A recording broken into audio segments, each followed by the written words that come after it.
नमस्कार, मी पंजाब डक. आज आहे 13 ऑगस्ट 2026. तर आज 13 ऑगस्टपासून राज्यात काय परिस्थिती राहणार आहे पावसाची. तर 13, 14, 15 आणि 16, 17 ऑगस्टपर्यंत राज्यात विखुरलेल्या स्वरूपाचा भाग बदलत पाऊस पडणार आहे. सर्वदूर काही पडणार नाही म्हणून हा अंदाज सर्वप्रथम लक्षात यायचा. फक्त राज्यात काही भागातच आणि काही जिल्ह्यातच पाऊस पडणार आहे आणि त्या भागाचं नाव सांगतो. राज्यामध्ये फक्त ह्या 17 ऑगस्टपर्यंत नागपूर, भंडारा, गोंदिया, चंद्रपूर, यवतमाळ, अमरावती, अकोला, बुलढाणा, त्याच्यानंतर जळगाव, धुळे, नंदुरबार आणि मालेगाव ह्या पट्ट्यामध्ये काय होणार आहे.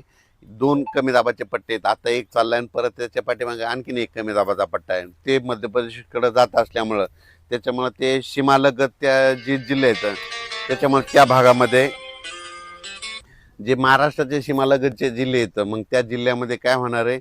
17, 18 ऑगस्टपर्यंत तिकडल्या पट्ट्यामध्ये मात्र ते पाऊस जोराचा पडणार आहे, शेतात पाणी साचणारा पडणार आहे म्हणून हा अंदाज लक्षात यायचा. पण त्याच्यामध्ये मग आता मराठवाडा आणि पश्चिम महाराष्ट्राची काय परिस्थिती. तर आधी सुरुवातीला काय करू, जे वंचित जिल्हे आहेत एक सोलापूर जिल्हा, धाराशिव जिल्हा, लातूर जिल्हा, बीड जिल्हा, सांगली, पंढरपूर त्या परिसरामध्ये मात्र 14 ऑगस्ट 15 ऑगस्टमध्ये ह्या 2 दिवसामध्ये आणि आज देखील 13, 14 आणि 15 ऑगस्ट ह्या 3 दिवसामध्ये भाग बदलत पाऊस पडणार आहे आणि पिकाला लागल तसाच पडणार आहे आणि शेतात थोडंफार पाणी साचणारं पडणार आहे म्हणून हा अंदाज लक्षात यायचा. मुसळधार काही पाऊस पडणार नाही म्हणून हा त्यांनी अंदाज देखील लक्षात यायचा. पण त्यांच्याकडं म्हणजे पिकाला जीवदान ठरणारा पाऊस असा लातूर, बीड, धाराशिव, सोलापूर, पंढरपूर, अकोला, आपलं कोलकोट, मंगळवेढा, आटपाडी, सांगोला ह्या परिसरामध्ये काय होणार आहे.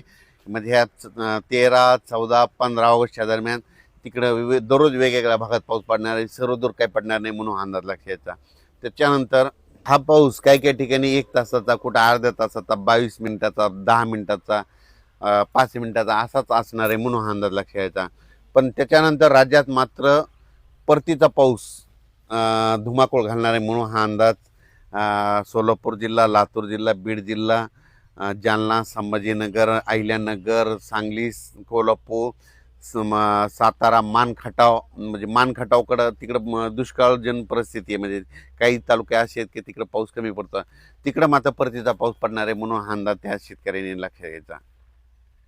त्याच्यानंतर पुणे, मुंबई, इगतपुरी, संगमनेर, अकोले, नाशिक, दिंडोरी ह्या परिसरामध्ये सरीव सरी चालू राहतील आणखीन जवळपास 17 ऑगस्टपर्यंत म्हणून हा अंदाज लक्षात यायचा. आणि त्याच्यानंतर मुंबईला देखील सरीव सरी येत राहतील म्हणून मुंबईकरांनी देखील अंदाज लक्षात यायचा.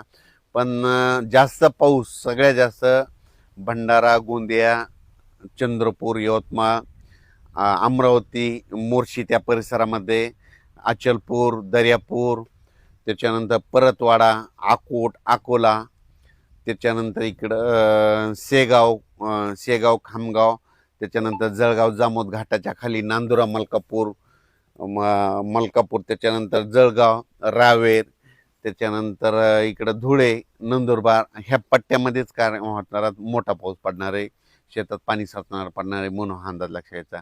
काही ठिकाणी वड्याला पाणी देखील येणार आहे म्हणून हा अंदाज देखील त्यांनी लक्षात यायचा. आणि मराठवाड्यात मात्र परभणी